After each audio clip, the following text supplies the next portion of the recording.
In this video, I make another highland cow, this time with a lighter background. And I learned that I'd probably do a few things a little bit different, probably 3 things in general that I would do a little bit different in my next project if I'm doing a lighter colored background, and I'll go over that in this video. But I also going to show you using this new laser that I received, so let's jump into it. Now in my previous video, I made this same cow but with a darker background. Now you can check out this video. I'll leave a link above or in the description, or just go to my channel and you'll find that video there. But yeah, so I made this lighter background because my wife asked, hey, you know, I was kind of thinking that it would look better if it had a lighter background. Me being the perfect husband, of course, I followed her demands. I mean, I you know, do everything I can to fulfill her wishes. And so I went ahead and made this lighter colored piece. So other than having the lighter background, I've also did a little bit of changes in my process, or trying out some different things. First thing is changing the file in Lightburn, my original file here. There was a lot of empty space that I could clean up, so that's what I did. I just nested all the pieces closer together because I had a piece of plywood that was about 32 inches by 24, and this brought it down to about 29 by 23 or something like that. So I was able to save on the amount of plywood I need to actually cut this out.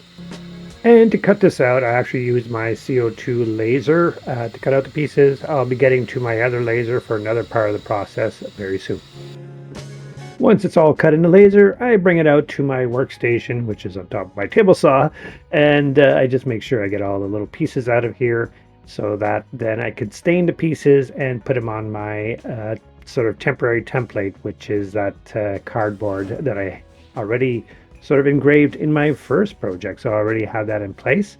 I didn't have to recut that, which was nice. So I get to use that same template again.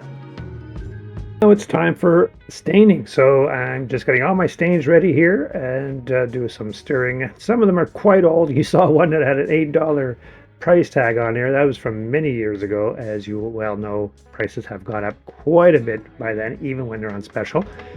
And here I'm just getting my color palette ready, and I just put the different colors that I feel I need for the cow at this point. And as you can see, it's just putting it on a piece of wood that's not treated. It's soaking in a little bit, and I do allow for the colors to get all kind of slightly mixed up. And it's kind of what I'm looking for, is kind of little happy accidents, different color textures that come up. And this way I know it won't be the same color for each piece that I do, that each piece will be an original.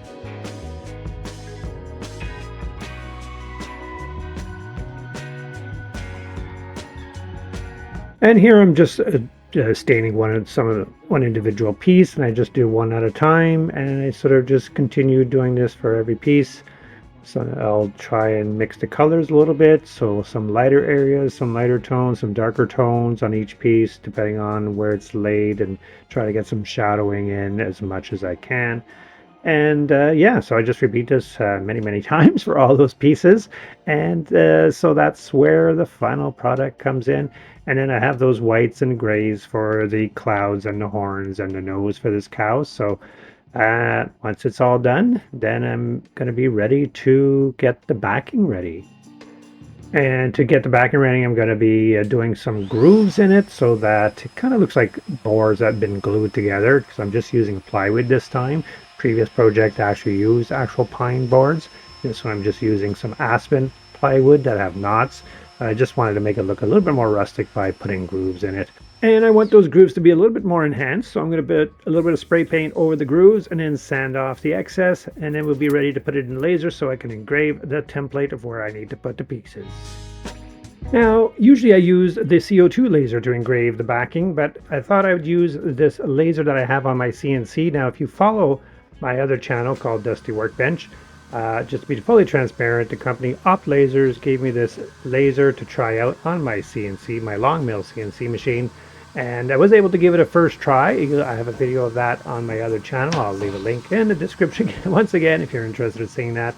So I figured I'd use it for this, for just a very light sort of template on the backing.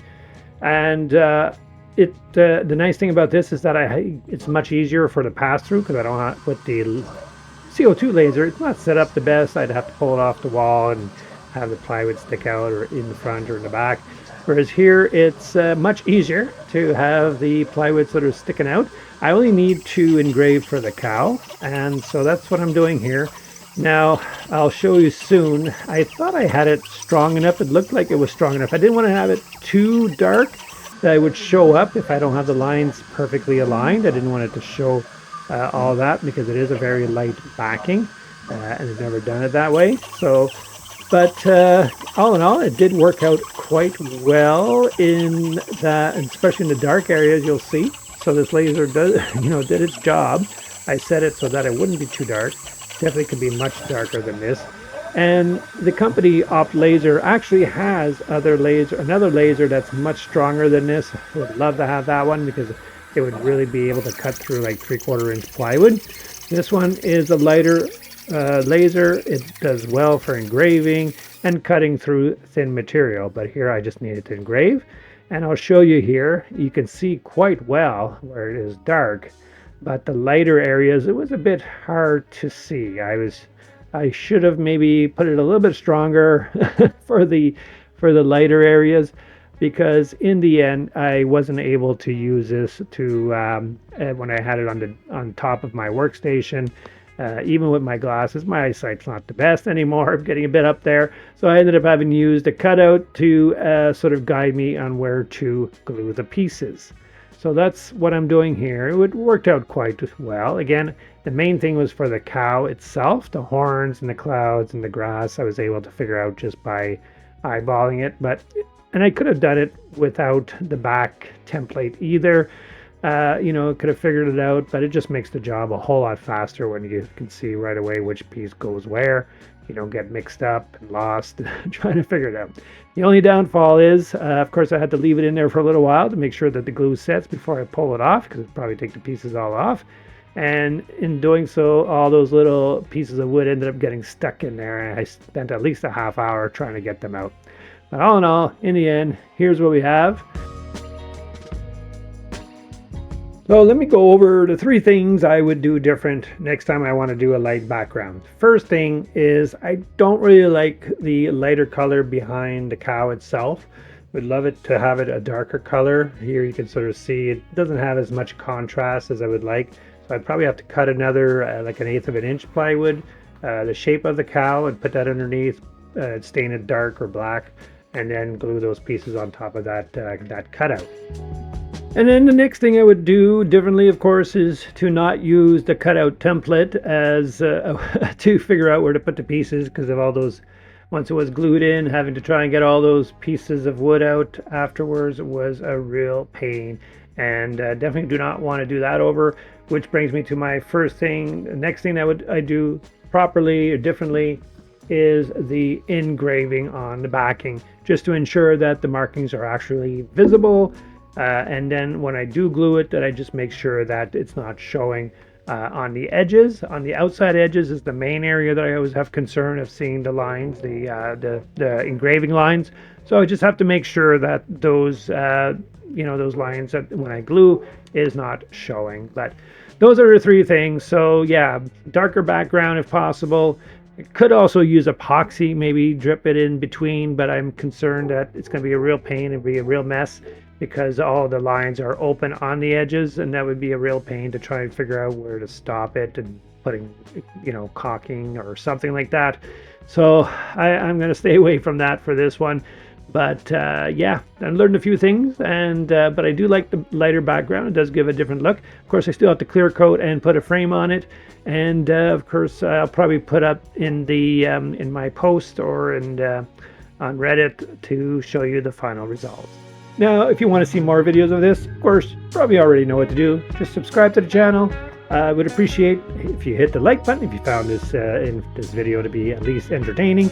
And I hope to see you here again at Dusty Workbench Art. And would love to hear your comments, questions, concerns. Please leave them down in the comment section down below. I do reply to all of them.